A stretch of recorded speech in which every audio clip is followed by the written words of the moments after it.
సంగారెడ్డి జిల్లా కేంద్రంలో 1,44,00,000 రూపాయల వ్యయంతో నూతనంగా నిర్మించిన జిల్లా అటవీ శాఖ కార్యాలయ భవనాన్ని రాష్ట్ర అటవీ పర్యావరణ శాఖ మంత్రి కొండా సురేఖ, వైద్య ఆరోగ్య శాఖ మంత్రి దామోదర నరసింహ, టీజీఐఎస్సీ చైర్పర్సన్ నిర్మలా జగ్గారెడ్డితో కలిసి సోమవారం ప్రారంభించారు. ఈ సందర్భంగా వారు మాట్లాడుతూ రాష్ట్ర ప్రభుత్వం ప్రతిష్టాత్మకంగా అమలు చేస్తున్న 99 రోజుల ప్రజాపాలన ప్రగతి ప్రణాళికలో భాగంగా రాష్ట్ర వ్యాప్తంగా వన మహోత్సవ కార్యక్రమాలను పెద్ద ఎత్తున నిర్వహిస్తున్నట్లు తెలిపారు. ఈ కార్యక్రమంలో జిల్లా collector Prateek Jain, SP Paritosh Pankaj, Narayankhed MLA Sanjeev Reddy, TPCC general secretary Topaji Anantakishan, municipal chairperson Koona Vanitha Santosh, జిల్లా అటవీ శాఖ అధికారులు, ఇతర ప్రజాప్రతినిధులు, అధికారులు తదితరులు పాల్గొన్నారు.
ప్రభుత్వం చేపట్టినటువంటి 99 రోజుల కార్యక్రమం ఏదైతే ఉందో ప్రజాపాలన ప్రగతి నివేదిక, దాంట్లో భాగంగా మరి ఒక్కో డిపార్ట్మెంటు ఒక్కొక్క వారం రోజులు కొన్ని కార్యక్రమాలు చేస్తూ అభివృద్ధి సంక్షేమం దిశగా మరి తెలంగాణ ఏ విధంగా ముందుకు పోతా ఉంది, ఇంకా కావలసిన అవసరాలేంటి, మరి కావలసిన నిధులేంటి, మళ్ళీ ఏ విధంగా ఆ యొక్క నియోజకవర్గాల్లో ఆ యొక్క జిల్లాల్లో మరి అభివృద్ధిని ముందుకు తీసుకెళ్ళాలి అనేటువంటి ఒక ప్రణాళికను సిద్ధం చేస్తూ మరి అన్ని కార్యక్రమాలు కూడా తీసుకుంటూ ముందుకు వెళ్ళడం జరుగుతుంది.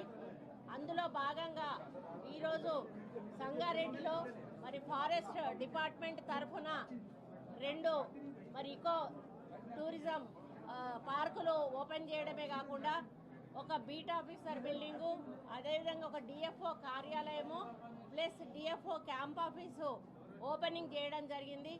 ముఖ్యంగా మరి ఈ బిల్డింగ్ వచ్చేసి 1,44 లక్షలతోటి మరి తీసుకోవడం జరిగింది సిఐడి ఫండ్స్లోంచి. అదేవిధంగా బీట్ ఆఫీసరు యొక్క బిల్డింగ్ వచ్చేసి క్యాంపా ఫండ్స్లో తీసుకోవడం జరిగింది. మరి ఈ విధంగా ఈ బిల్డింగులు 2 కూడా కంప్లీట్ చేయడము మాతోటి ఈరోజు ఈ 99 రోజుల ప్రణాళికలో భాగంగా నేను, స్థానిక మంత్రి గారు, మరి ఎమ్మెల్యేలు, అదేవిధంగా చైర్మన్లము అందరము కలిసి మరి జిల్లా అధికారులతో కలిసి ఈ యొక్క బిల్డింగ్లను ఓపెనింగ్ చేసి మరి వాళ్ళకి అంకితం చేయడం జరిగింది.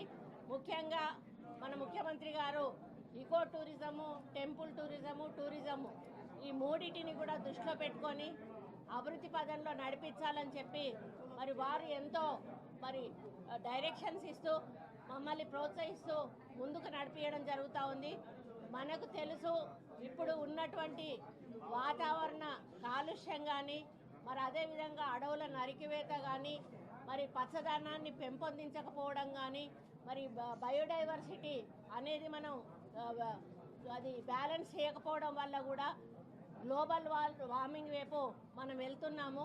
దానివల్ల మనకి ఎంతో అనారోగ్యాలు, ప్రాణ నష్టము సంభవించడమే కాకుండా వన్యప్రాణులు కూడా ఈరోజు జీవించలేనటువంటి పరిస్థితుల్లో ఉన్నాయి. మరి ఆ విధంగా జరగకుండా కఠిన చర్యలు తీసుకోవాలని మరి మా డిపార్ట్మెంటు నిర్ణయించి ప్రతి ఒక్క అడవి ప్రాంతం ఎక్కడైతే మాది ఉందో దాని చుట్టూ కూడా ఫెన్సింగ్ ఏర్పాటు చేయడమే కాకుండా మరి అందులోకి అంటే ఇకో టూరిజం డెవలప్ చేసి ప్రజలను ఆహ్వానించి మరి అక్కడ పచ్చదనంలో 1 గంట సేపైనా కూడా ప్రజలు ఉంటే వారికి ఒక మంచి ఆ వాతావరణంలో గాలి పీల్చుకున్నప్పుడు వాళ్ళ ఆరోగ్యం కూడా మెరుగుపడేటువంటి అవకాశం ఉంటుంది. అందులో భాగంగానే ఈరోజు 2 ఇకో వాటిని ఫారెస్ట్ పార్కులను మేము ఓపెన్ చేయడం జరిగింది. ఒకటేమో మరి అమృతవనం ఒకటి, హరిత ద్వారం ఒకటి బొందపల్లిలో. ఈ 2 కూడా ఓపెనింగ్ చేయడమే కాకుండా అందులో కావాల్సిన ఫెసిలిటీస్, సైక్లింగ్ చేయొచ్చు, వాకింగ్ చేయొచ్చు, పిల్లలను తీసుకొచ్చి మరి వారితో పిక్నిక్ లాగా కూడా గడిపేటటువంటి అవకాశం ఉంది. కాబట్టి ఇంకా రాను లోపల మరి టెంట్స్ వేయడం కానీ, ఇంకా ఎక్కువ జనాలు వస్తే అవసరమైతే బిల్డింగ్స్ చిన్న చిన్న రూమ్స్ కన్స్ట్రక్ట్ చేసి వాళ్ళు నైట్ స్టే చేయడానికి కూడా మరి అవకాశం కల్పించడము, అదేవిధంగా సఫారీకి లోపలికి వెళ్ళి ఎంజాయ్ చేయడము, ఇటువంటి కార్యక్రమాలన్నీ కూడా మేము తీసుకోవడం జరుగుతూ ఉంది. కాబట్టి మనము ఈ యొక్క వాతావరణ సమతుల్యం పాటించాలంటే తప్పనిసరిగా ప్రతి ఒక్కరం కూడా మొక్కలను పెంచవలసిన అవసరం ఉన్నది. మరి ఒక్కొక్కరు ఒక్క మొక్క చొప్పున పెంచినా కూడా కోట్లాది మొక్కలు ఈరోజు మనం పెంచినట్టు అవుతుంది. కాబట్టి ఇప్పుడు ఈరోజు మనం చూస్తూ ఉన్నాం, ఒక గంట సేపు కాదు కదా, ఒక 10 నిమిషాలు కూడా బయట నిలబడలేనటువంటి పరిస్థితి ఉంది. అంటే దానికి కారణం మనకు మరి జహీరాబాద్ను నారాయణఖేడ్లో కూడా నెక్స్ట్ ఇంకొక నెల రోజుల లోపల అది కూడా ఓపెనింగ్ చేయబోతున్నాం ఇకో పార్కులు. కాబట్టి బయట వాతావరణం చూస్తే మనకు అర్థమవుతుంది. గతంలో ఎంత ఎండాకాలమైనా కూడా ఇంత ఎండ ఉండేది కాదు. ఈరోజు ఎండలు ఇలా మండిపోతున్నాయంటే కారణం దానికి పచ్చదనం సరిపోవడం లేదు కాబట్టే ఎండలు మండిపోతూ ఉన్నాయి. కాబట్టి బ్యాలెన్స్ చేయాలంటే అది మనుషులమైన మనకు మాత్రమే సాధ్యం. కాబట్టి అడవులలో ఉన్నటువంటి జంతువులు కూడా ఈరోజు బయటకు వస్తున్నాయంటే అది మనుషుల నిర్లక్ష్యమే. లోపలికి వెళ్ళడము, చెట్లు కొట్టడము, మరి పండ్ల చెట్లు అనేటివి వాటికి లేకుండా చేయడం వలన ఈరోజు కోతులు రోడ్ల మీదకి వస్తూ ఉన్నాయి. కాబట్టి వీటన్నిటిని కూడా మేము ఆలోచించి కొన్ని ప్రణాళికలు సిద్ధం చేసి మరి వాటిని మళ్ళీ అడవుల్లోకి పంపే విధానం ఏ విధంగా ఉండాలి, లోపలివి బయటికి రాకుండా ఉండే విధంగా ఆలోచనలు చేస్తూ మరి రాబోయే హరితహారంలో పెద్ద ఎత్తున మరి కార్యక్రమం చేపట్టబోతా ఉన్నాము.